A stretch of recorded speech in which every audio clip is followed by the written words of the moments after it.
রাত্রে আমি ভিজিয়ে রাখলাম বাদামটা, খুব সুন্দর ভিজিয়েছে, লুলিছে। এখন বাদামটা ওরকম ছিলকাটা পরিষ্কার করলাম, ওরকম হাত দিয়া খসলা দিয়া দিয়া ওরকম করে চুলাই লিছি। এখন জল দিয়ে রাখি এটা, আর একটু খোয়াশ আছে এটার মধ্যে, খোয়াশটা বাড়িয়ে দিচ্ছি। এটা চুলিতে যে সময় লাগে।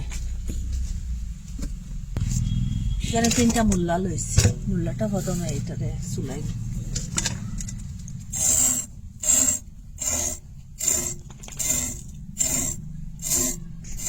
চুলাই লিছি। এখন মধ্যে দিয়ে ওরকম কাটিম, ঠিক মাঝামাঝি ওরকম করে কাটিয়া আর ওরকম করে ফিস দিম।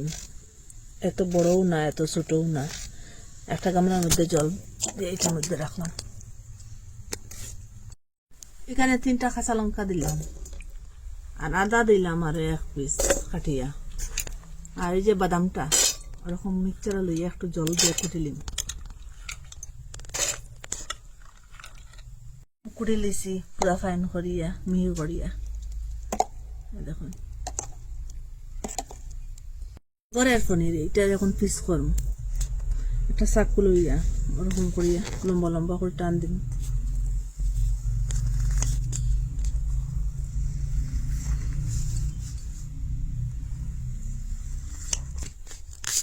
এক সাইড থেকে উঠে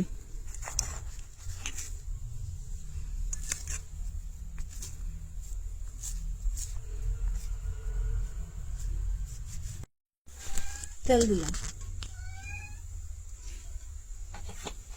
আর মোল্লাটা দিলাম প্রথমে।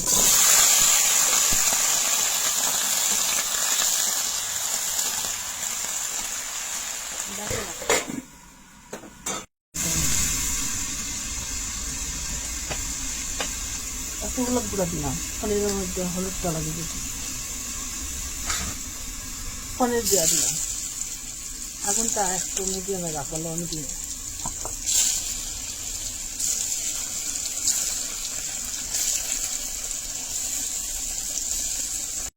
মোল্লাটা ফুল আগুনে রয়েছে, এটা একটু করে খাড়া করি। এটার মধ্যে একটু হলুদ গুঁড়া দিলাম,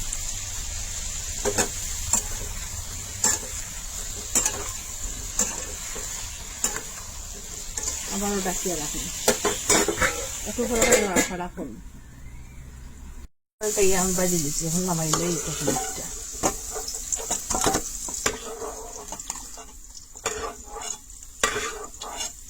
দিয়ে দিলাম। 5 ফোড়ন দিলাম, আর যে তেজপাতা দিলাম 3টা, আর কারি পাতা দিলাম শুকনো।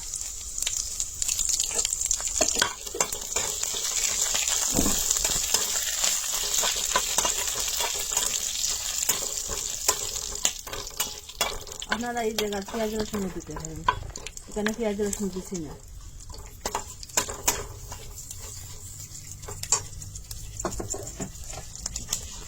আগে থেকে 2টা টমেটো কাটিয়ে রাখলাম ওই সাইজে, গোল গোল গোল গোল করিয়া দিলাম।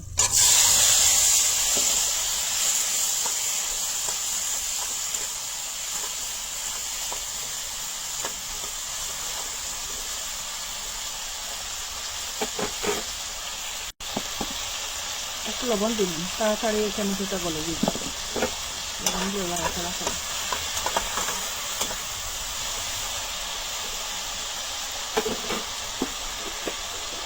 কাঁচামরিচ আর 3টা বাঙ্গা দিই।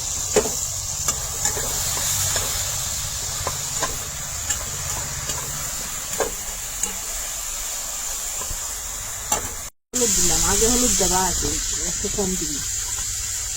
আর মরিচ গুঁড়া দিলাম, আর জিরা গুঁড়া দিলাম, এখানে ধনিয়া গুঁড়া, আর যে দালচিনি গুঁড়া দিলাম। একটু জল দিয়ে এখানে মিশে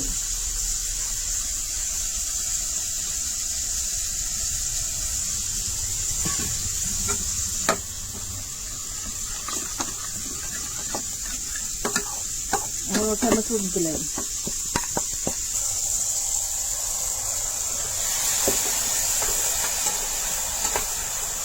টমেটোটা একটু নরম হয়ে যায়, আর একসাথে এটা ছাতলা নিয়ে দিবি। দেখুন ওরকম কষানো খুব সুন্দর ঠিকঠাক হয়ে গেছে গিয়া। ওরকম কষানোর পরে ওই যে বাদাম কুচিয়ে রাখলাম, এখন বাদামটা দিয়ে দিবেন।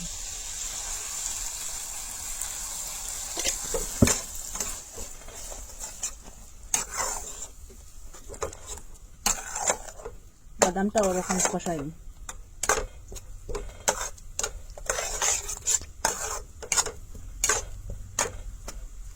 কম কষানোর পরে এখন ওই যে মিক্সচারটা দইয়ে আমি এখন জল দিয়ে দিই।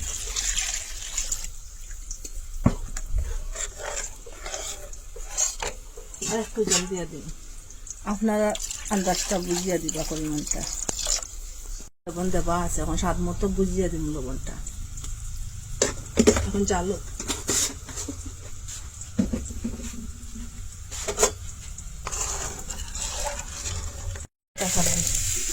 ওরকম নাড়াচাড়া করিয়া মূলাটা বাজি নিচ্ছি।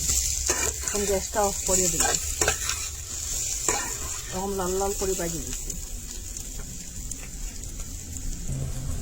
এখানে ডালে দেই মূলাটা একসাথে, এখন সিদ্ধ হয়ে যাবে।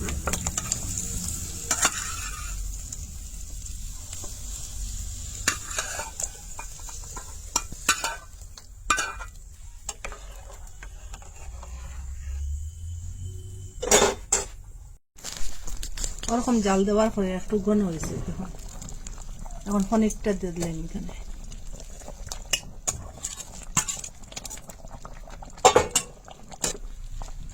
আর এখানে ঘি দিন, নিরামিষ তরকারির মধ্যে ঘি দিলে একটু স্বাদটা বাড়ে, ভালো লাগে আর একটা সেন্টও হয়।